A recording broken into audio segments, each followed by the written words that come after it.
મિત્રો ભાજપે 30 વર્ષ આપણે લૂંટવાનું કામ કર્યું છે. હું તમને દાખલા સાથેની સાબિતી આપીશ. આજે દૂધના ભાવ ભાજપ આપતું નથી. તમને લાગતું હશે દૂધના ભાવ મળે છે, બરોબર? દૂધના ભાવ પૂરતા નથી મળતા સાહેબ. આમ આદમી પાર્ટીની સરકાર આવવા દો, આજ બનાસ ડેરી લીટરે 10 રૂપિયા વધારે કરી દેશે. આની હું ખાતરી આપું છું સાહેબ. અને થઈ શકે એમ છે. એટલું નહીં, ઉત્તર ગુજરાતમાં એટલા બધા પશુપાલકો છે, ભાવ વધારાના નામે જ્યારે હક માંગવા જાય, એ દૂધસાગર ડેરી હોય, અન્ય ડેરીઓ હોય, એમાં ખેડૂતો ઉપર ગોળીઓ વરસાવવામાં આવે છે. મિત્રો, પશુપાલકો ઉપર ગોળીઓ વરસાવવામાં આવે છે. આ કેમ આવું થાય છે? કારણ કે આપણે હંમેશા ભાજપને આંધળું મત આપીએ છીએ. એનું આ પરિણામ છે, એનું આ કારણ છે. મિત્રો, અમેરિકાના ખેડૂતોને અમેરિકાની સરકાર વર્ષે 54 લાખ રૂપિયો સબસિડી આપે છે. કેટલી? જોરથી બોલો, કેટલી સબસિડી આપે છે? મિત્રો, 54 લાખ રૂપિયો સબસિડી આપે છે. અને આપણે ભાજપના નેતાઓ બધા ખાઈ જાય છે, ને આપણે શું આપે છે? બાબાજીનું ઠૂલું આપે છે. મિત્રો, એટલા માટે થઈને આપણે ગરીબ છીએ. એવું નથી કે આપણે ગરીબ છીએ. આ માતા બેન દીકરીઓ બેઠી છે. ભાજપ ધારે તો મહિને 10,000 રૂપિયા નાખી શકે એમ છે. આજ નરેન્દ્ર મોદી બિહારની બહેનોને મહિને 10,000 રૂપિયો ખાતામાં નાખી દીધા સાહેબ. મહિને 10,000 રૂપિયો તમારા ખાતામાં આવ્યા? કોઈના ખાતામાં નહીં આવે. કારણ કે અહીંયા એમને ખબર છે, ભાજપ વાળા મિત્રો અમને કહેતા હોય છે કે સુદાનભાઈ, તમે ગમે એટલા બરોડા પાડો, તમે ગમે એટલી વાર જેલમાં જાઓ, તમે ગમે તેટલી વાર ચીસો પાડો, પણ આજ ખેડૂતો, બનાસના ખેડૂતો બનાસ શિક્ષણ નહીં આપે ને શિક્ષક નહીં આપે. જે પણ સ્કૂલે 8 ધોરણ હશે, 10 ધોરણ હશે, માત્ર 2 જ શિક્ષક હશે. છે કે નહીં? પણ મિત્રો, ચિંતા એ વાતની છે કે એ 2 જ શિક્ષકો હોય અને એના જ બાળકો ભાજપ ભણવા ન દે, ભણાવવા ન દે, છતાંય જ્યારે ઈ વાલીઓ, બાળકોના વાલીઓ ભાજપનું કમરનું બટન દબાવીને આવે છે ને, ત્યારે અમને દુઃખ થાય છે કે શું કામ આવું કરતા હશે. મિત્રો, આ જ ખેડૂતોને ભાવ ન આપવામાં આવે, આ ખેડૂતોને સબસિડી ન આપવામાં આવે. મિત્રો, 20 વર્ષ પહેલા યાદ કરો, આ બનાસના તાલુકાઓ, અમરાભાઈને બધાને ખબર છે, અહીંયા હરિયાળી હતી. હવે મિત્રો, 1000 ફૂટ સુધી પાણી નથી, અને છતાંય ઈ જ ખેડૂતો ફરીથી ભાજપનો બટન દબાવવા જાય ને, ત્યારે ભાજપ પણ આપણે મૂર્ખ સમજીએ છીએ સાહેબ. અને એટલા માટે આ સમસ્યા ઊભી થઈ છે. એટલું નહીં, એનાથી મોટી વાત કરું આપણે કે મિત્રો, જે ખેડૂતને ગોળીએ વરસાવવામાં આવે, ખેડૂતને, પશુપાલકોને ગોળીએ મારવામાં આવે, છતાંય એમનો પરિવાર ભાજપથી ડરીને ભાજપને મત આપે, ત્યારે આપણે દુઃખ થાય છે કે આને કોણ બચાવી શકશે. એવું નથી કે આપણે આ ગરીબ છીએ. ગરીબ એટલા માટે છીએ કે 30 વર્ષથી એક જ સરકારને મત આપીએ છીએ.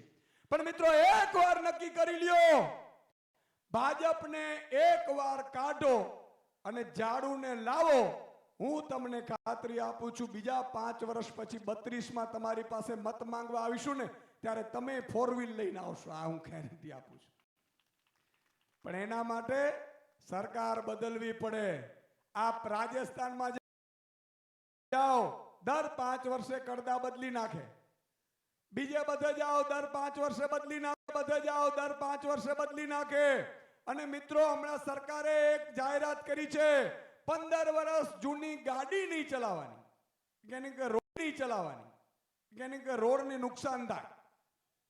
અને આપણે 30 વર્ષનો કોડદો કન્ટિન્યુ રાખ્યો સાહેબ. હવે તો તમને મને શરમ આવવી જોઈએ. એટલે આ સ્થિતિ એવી ઊભી થઈ છે મિત્રો, કે આપણે જાગવાની જરૂર છે, આપણે સમજવાની જરૂર છે. આજે ઘણા લોકો અહીંયા આવતા હતા, મને કે સુદાનભાઈ, આ મુદ્દો લેજો, અમારો બનાસનો આ મુદ્દો લેજો, અમારા બનાસનો આ મુદ્દો લેજો, અમારા પશુપાલકોનો મુદ્દો લેજો, હમણાં ભ્રષ્ટાચારનો મુદ્દો લેજો. પણ મેં કીધું, મુદ્દા કેટલા લેવા? મુદ્દા નથી મુદ્દા મિત્રો, સમસ્યા જડમાં છે, જડમાંથી ઉખેડી નાખવી પડશે. જ્યાં સુધી ભાજપનો પટ્ટો પહેરીને જે મંત્રીને મુખ્યમંત્રીઓ બેઠા હશે ને ત્યાં સુધી સમસ્યાઓ રહે છે, કારણ કે પનોતીઓ છે. રાવણોની આત્મા ઘૂસી ગઈ છે ભાજપના નેતાઓમાં. તમે જો ભાજપનો નેતા આમ બેઠા હશે ને એટલે એક બુટલેગર હશે, એક બળાત્કારી હશે, એક ભ્રષ્ટાચારી હશે, એક બેંક ખાઈ ગયો હશે, એક ડેરી ખાઈ ગયો હશે. આ વાત સાચી છે કે નથી ભાઈ? અને અહીંયા જુઓ તમે સાહેબ, તમારા મારા માટે જેલમાં જઈ આવે, લાઠીઓ ખાય, ગોળીઓ ખાય એવી પ્રજા તમને આપી છે. હવે તો તમે જાગો સાહેબ, આવા નેતા મળે નહીં. મિત્રો આપણે દીકરી આપીએ ને, દીકરી તોય 5 વખત વિચારીએ કે દીકરો શું કરે છે ભાઈ, કેટલા કમાય છે, નોકરી કરે છે કે નહીં, બરોબર મમ્મી પપ્પા શું કરે છે, આવું બધું પૂછીએ છે કે નથી પૂછતા? તો મિત્રો કદાચ દીકરી તમને એવાને આપી દો જે દારૂડીઓ હોય, ફતનીઓ હોય, બરોબર, તો એક દીકરીનું ઘર બરબાદ થાય. પણ તમે એક મતદાન કોઈ બીજા એવાને આપશો ને તો મિત્રો આખો બનાસ ને આખા ગુજરાતની પથારી ફરી ગઈ. તમે જુઓ આજે અમારી માતા બહેનો બેઠી છે, મારું મિત્રો સપનું છે કે દર મહિને અમારી માતા બહેન દીકરીઓ હોય એના બેંક એકાઉન્ટ ખોલેલા હોય, દર મહિનાની 1લી તારીખ થાય એટલે જેમ સરકારના કર્મચારીઓને ખાતામાં પગાર આવે એવી મારી ગરીબ માતા બહેનોના ખાતામાં રૂપિયા પડે ને એવું આપણું સપનું સેવ્યું છે સાહેબ. શું કામ? કે માતા બેન દીકરી મિત્રો ગમે તેટલા સમૃદ્ધ હશે, એના દીકરી કલેક્ટર હોય, એ દીકરી એન્જિનિયર હોય, એ દીકરી ડોક્ટર હોય, પણ જન્માષ્ટમી કરવા આવે, દિવાળી કરવા આવે ત્યારે એક ગરીબ માતા, વિધવા માતા, એ ભલે પોતાની દીકરી કલેક્ટર હોય પણ ખિસ્સામાંથી 50 રૂપિયા કાઢીને એને આપવાની બહુ હરખ હોય છે, માના રૂપિયા. આ વાત સાચી છે કે નહીં? આ આપણો વ્યવહાર છે. પણ મિત્રો જ્યારે માં ખિસ્સામાં હાથ નાખે ત્યારે માની પાસે 1 રૂપિયો ન હોય ને અને દીકરાઓ બિચારા કમાતા ન હોય ત્યારે એ માતાને એટલો અફસોસ થતો હશે. આવી 2 કરોડ માતાઓને હું કહેવા માંગુ છું કે તમારે ચિંતા કરવાની જરૂર નથી. તમારા ભાઈ આવી ગયા છે. એકવાર સરકાર બદલો, તમારે કોઈની પાસે માંગવા નહીં જવું પડે એવી અમે ખાતરી આપી છે. દર મહિને મહિલાઓના ખાતામાં એક એમાઉન્ટ પડશે કે જેથી મારી માતા બેન દીકરી સન્માનની સાથે જિંદગી જીવી શકે સાહેબ. આ આપણું સપનું છે. મિત્રો ખેડૂતોને મારે ઉદ્યોગપતિ બનાવવા છે. ભાજપના કૂદી પડ્યા, વિડિયા બનાવવા નહીં. ઈસુદાનભાઈ ઉદ્યોગપતિની વાત કરે છે, ઉદ્યોગપતિની વાત કરે છે. ઉદ્યોગ અલા તમારા ઠોઠાઓ, તમે અભણની પ્રજા છો, અમે ભણેલા ગણેલા છે. તમે કરદા કરનારા છો, અમને આવડત છે. મેં સાહેબ 16 વર્ષ પત્રકારત્વ કર્યું છે. મેં એક વિભાગમાં સ્ટોરી કરી છે. હું આદિવાસી સ્ટોરી કરી છે. હું આદિવાસીઓની સમસ્યાની મને ખબર છે, દલિતોની સમસ્યાઓની ખબર છે, મને ઉત્તર ગુજરાતના સમસ્યાઓની ખબર છે, મને ઉત્તર ગુજરાતના સમસ્યાઓની ખબર છે, મને સૌરાષ્ટ્રના સમસ્યાઓની ખબર છે. સાહેબ એક વિસ્તાર એવો નથી ગુજરાતમાં કે જ્યાં હું ખૂણે ખૂણે ફરીને મેં કામ ન કર્યું હોય. અને એટલા માટે કહું છું કેમ ઉદ્યોગપતિ બની શકે ઈ તો 27ની ચૂંટણીના 2 મહિના પહેલા જ જાહેર કરીશું. તો આ કોડાઓ પાછા ચોરી કરી જાય, આઈડિયા ચોરી જાય ભાઈ. આ આઈડિયાના રૂપિયા છે ભાઈ, બુદ્ધિના રૂપિયા છે, બરોબર કે નહીં ભાઈ? બુદ્ધિના રૂપિયા છે, બરોબર કે નહીં? પણ મિત્રો હું એક ઝલક આપું છું શું થઈ શકે.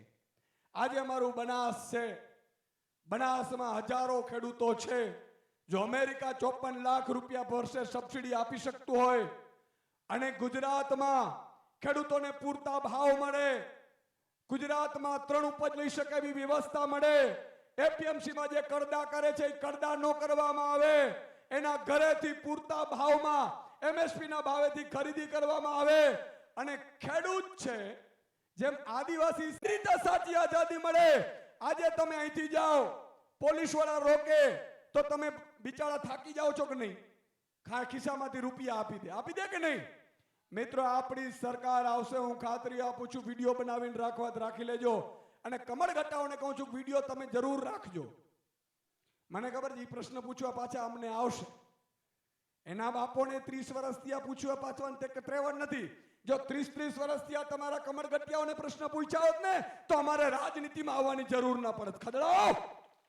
પણ હું કહેવા માંગુ છું મિત્રો કે મારી માતા બેન દીકરી જતી હોય સ્કૂટીમાં, માની લો કે હેલ્મેટ નથી, સીટ બેલ્ટ નથી પહેર્યો, પીયુસીઓ નથી, વાહનોને રોકે, હરસંઘવી ટાર્ગેટ આપે કે ગરીબોના સાંજે મને આટલા લૂંટીને આપો.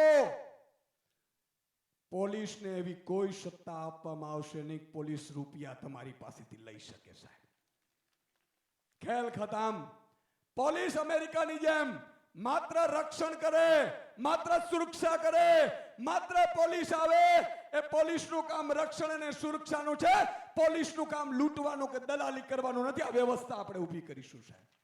એટલું નહીં, માતા બેન દીકરી બેઠા હોય, ઘરમાં એકલા હોય, પતિ ના હોય, માં ને દીકરી બે જ હોય અને 18-20 વર્ષની દીકરી ટ્યુશન જતી હોય, ભણવા જતી હોય અને કોલેજે જતી હોય કે નોકરી કરવા જતી હોય, ત્યારે મિત્રો માતાને હંમેશા ચિંતા થાય કે કોક રખડ્યો ભાજપીઓ એને શિકાર નો બનાવી દે. આવી ચિંતા થાય કે ન થાય?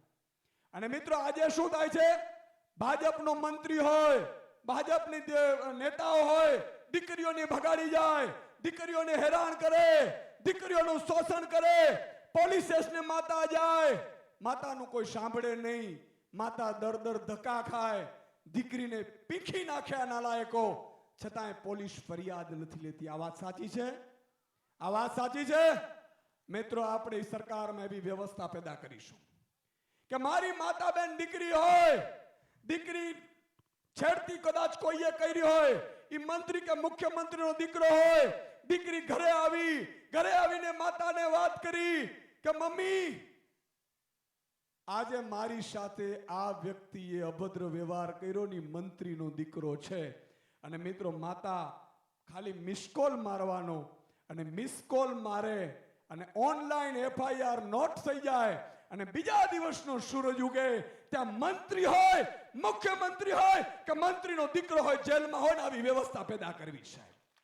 તમારે કોઈને ફોન કરવાની જરૂર નથી કે સુદાન ગઢવીને ફોન કરીએ, ગોપાલ ઇટાલિયાને ફોન કરીએ, ચેતર વસાવાને ફોન કરીએ. કોઈને ફોનની જરૂર નથી સાહેબ.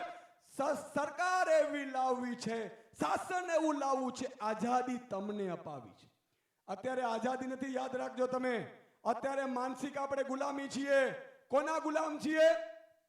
તમે જાઓ તો પોલીસ બીવડાવે, પોલીસ ડરાવે, સરકારી કચેરીએ ધક્કા ખાય. આવું થાય છે કે નથી થતું?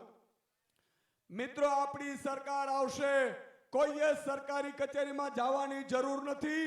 તમે ખાલી મોબાઈલમાંથી મિસકોલ મારજો કે મારે આવકનો દાખલો જોઈએ છે, મારે 7/12 જોઈએ છે, મારે આ દાખલો જોઈએ છે.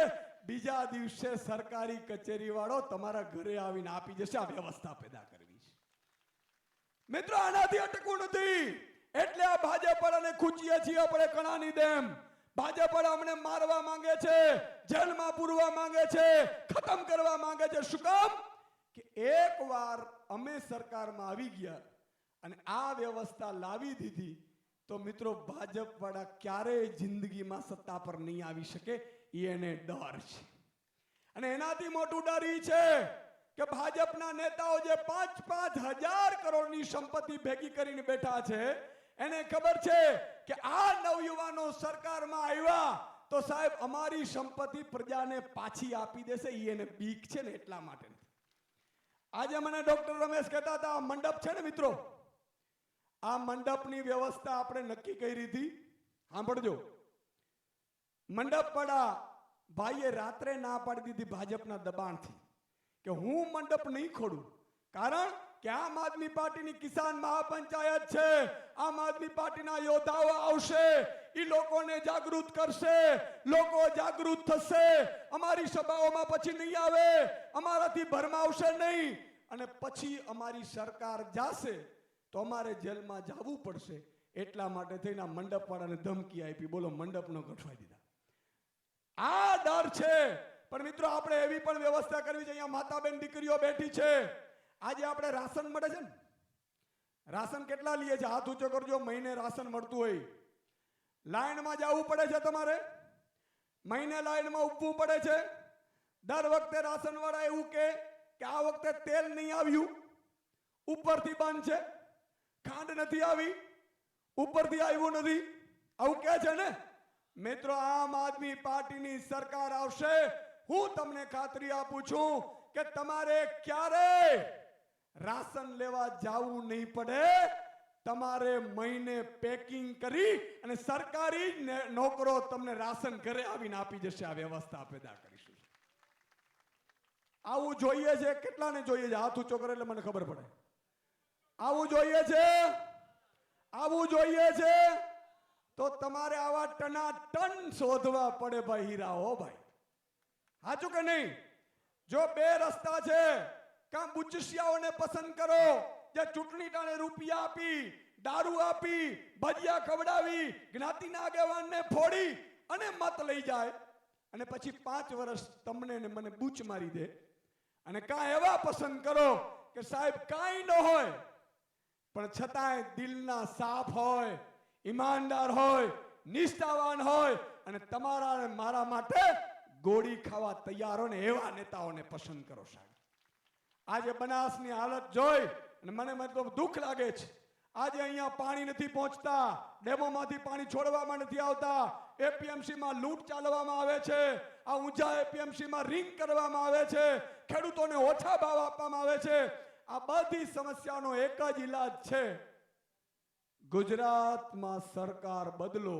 ભાજપને મારો લાત, ઝાડુને આપો સાથ. શું સૂત્ર બોલું છું? ભાજપને મારો લાત, ઝાડુને આપો. જોરથી બોલો, એમ નહીં ચાલે ભાઈ. કમલમમાં અવાજ પહોંચવું જોઈએ, ગાંધીનગર. બોલો જોરથી. ભાજપને મારો લાત, ભાજપને મારો લાત, ઝાડુને આપો સાથ. બોલો પાકો. તો હવે તમારે છેલ્લું એક 10 સેકન્ડમાં કહી દઉં, એ કામ કરવાનું છે. તમે તો આવ્યા, તમને ગમ્યું, તમને ખબર પડી કે સરકાર આવી હોવી જોઈએ, તમે નક્કી કરી લીધું, પણ તમારા દેરાણી જેઠાણી, તમારો વેવાઈ, તમારો ભાઈ હજી ભાજપમાં મુંડાય છે, કોંગ્રેસમાં મુંડાય છે, એને ખેંચવા પડશે. બોલો, આટલું કરવાનું છે. એક વ્યક્તિએ 25 જે ભાજપને કોંગ્રેસમાં આપણા સગા સંબંધીઓ છે ને એને લાવવાના છે. અને માની લો વેવાઈ હોય તો, દીકરી આપી હોય તો દીકરી આપી હોય તો આપણે કહેવાનું કે ભાઈ ભાજપમાં છો તો દીકરીના વ્યવહાર અમે કાપી નાખીશું, આવી જાવ આમ આદમી પાર્ટી. ભાઈ આવું કરવું પડશે. અમે જેલમાં જઈએ, ગોળી ખાઈએ, તમે હારો વેવાય ભાજપમાં ફરતો હોય તો એ સારું ન લાગે. સરકાર નો બન્યો ભાઈ. અને સરકાર ટૂંકી જોતી જ નથી ભાઈ. 150 સીટો સાથે જોઈએ એટલે કોઈ બ્લેકમેલિંગ ન કરીએ. નહીં તો એમ થાય કે ભાઈ તમે આ રાશન ઘર ઘર આપશો ઈશુદાનભાઈ તો અમે 20 ધારાસભ્યો નહીં આવી, એવું થાય. આપણે એવું જોતું નથી. 150 સીટો સાથે એન્ટ્રી કરવાની છે વિધાનસભામાં. બોલો, મંજૂર છે? અને પછી જો આ કામ ન થાય તો તમારો જૂતું ના મારા બધાના માથા, બધાને ઠોકવાના. છૂટ જાહેરમાં કહું છું. આવી કોઈ ગેરંટી આપે ભાઈ? કોઈ આપે? અને નરેન્દ્ર મોદીની નથી, અરવિંદ કેજરીવાલ, ઈશુદાન ગઢવીની ગેરંટી છે. નરેન્દ્ર મોદીની ગેરંટી હતી 15 લાખ આપીશું. લે મારો હારો એ કે ધોલેરા સ્માર્ટ સિટી બનાવીશું. હમણાં ધોલેરા ગયા, કાંઈ નહીં. સ્માર્ટ સિટી તો શું, સ્માર્ટ ભાઈ ગામે નથી મળતું હારું. અને એટલી ભાકા પોદારી કરતા હતા, ખબર હતો વચ્ચે સદભાવના યાત્રા કરી હતી, બનાસમાં આવ્યા હતા.